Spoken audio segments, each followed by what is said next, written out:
Pisces, hi! Welcome to Mr. Queen PH at ito ang inyong weekly reading for July 22 to 28.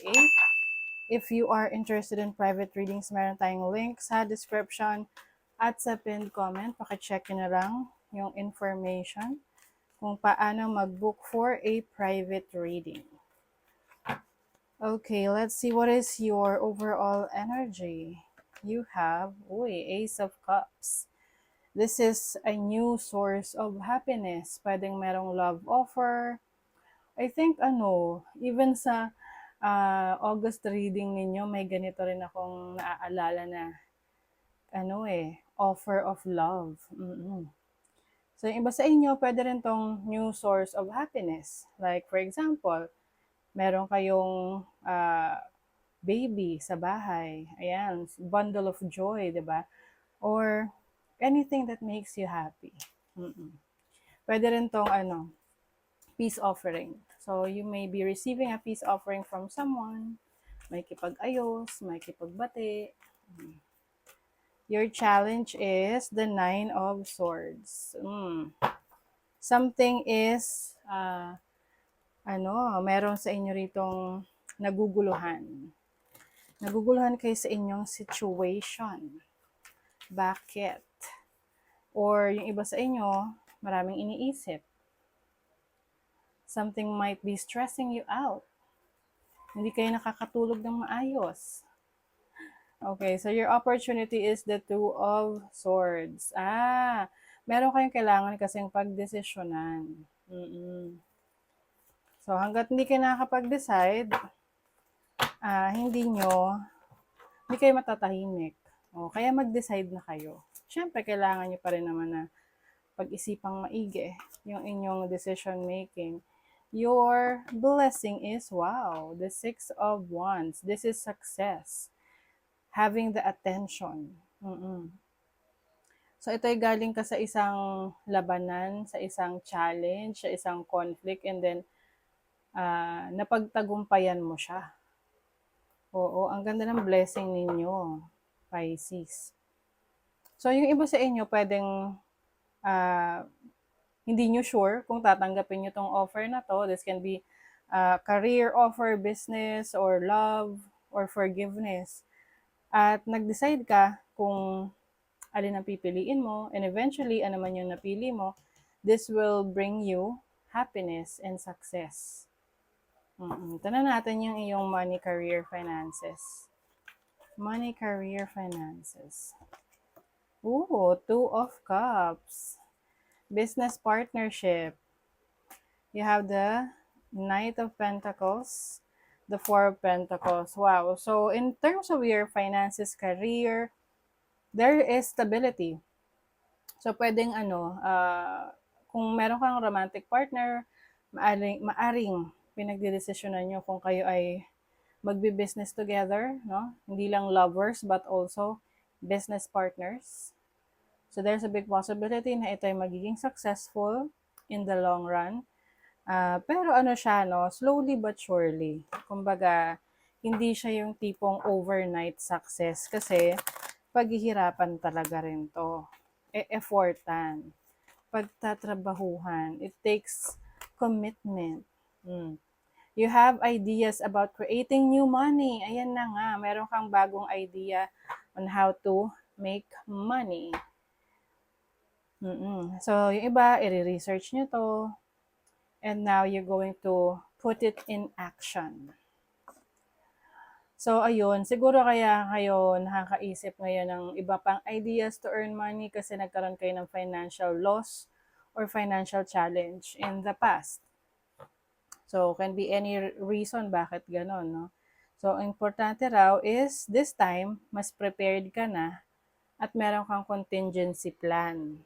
So, example, no?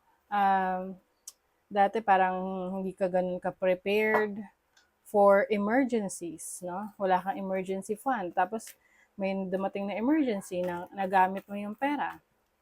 Yung pera mo na panggastos mo, hindi naman talaga for emergency. So, ikaw tuloy yung nag-suffer. So, yung iba sa inyo ngayon, gagawan nyo na ng paraan yon para in the future, magkaroon kayo ng same na issue sa finances nyo, sa kaperahan nyo, meron kayong madudukot, no? Meron kayong makukuhang backup for your emergency fund. Something like that, okay? Sa love life, tingnan natin. You have the King of Cups, the Moon, and the Five of Pentacles. Oh, okay. Maaring meron kang mahal sa buhay ngayon na nangangailangan talaga ng financial support mo.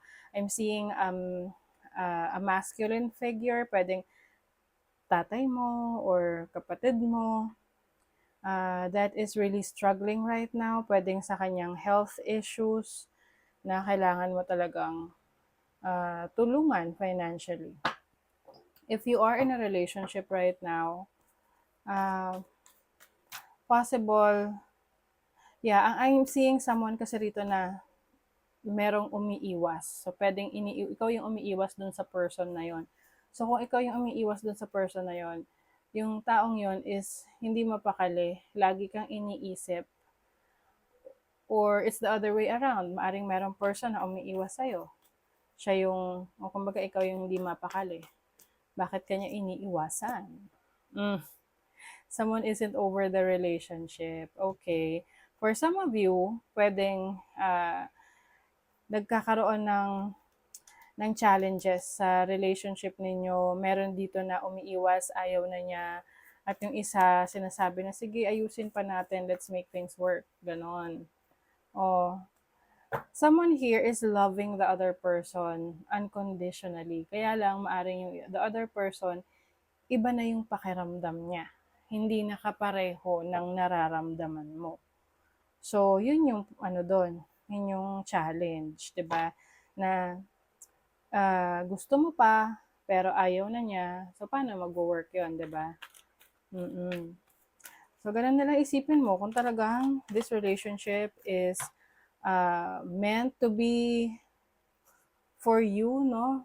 If you are really meant for each other, then sabi nga nila, love will find a way. Pero kung talagang itong person na to umiiwas sa'yo at ikaw yung habol ng habol, isipin mo na lang na what will you feel? Ano yung mararamdaman mo? Kung ikaw naman yung merong taong ayaw mo na sa kanya at ikaw yung hinahabol-habol, gusto mo ba yon? 'Di ba? Gusto mo ba yun na ikaw yung hinahabol-habol kahit ayaw mo na sa kanya? 'Di ba? So, lagay mo yung sarili mo dun sa shoes ng other person so that you can understand somehow. Okay? Para kasing meron dito na I think this is something personal, no? Sabi nga, it's not you, it's me. Parang ganun. So, kung itong person na to iniiwasan ka, hindi dahil sa'yo, but also maaring meron siyang sarili niyang issue na kailangan niya munang ayusin, na iniiwasan rin niya na maapektuhan ka sa sarili niyang problema. You have the Sun in Aquarius in the 11th house. So, some of you will gain a lot of attention.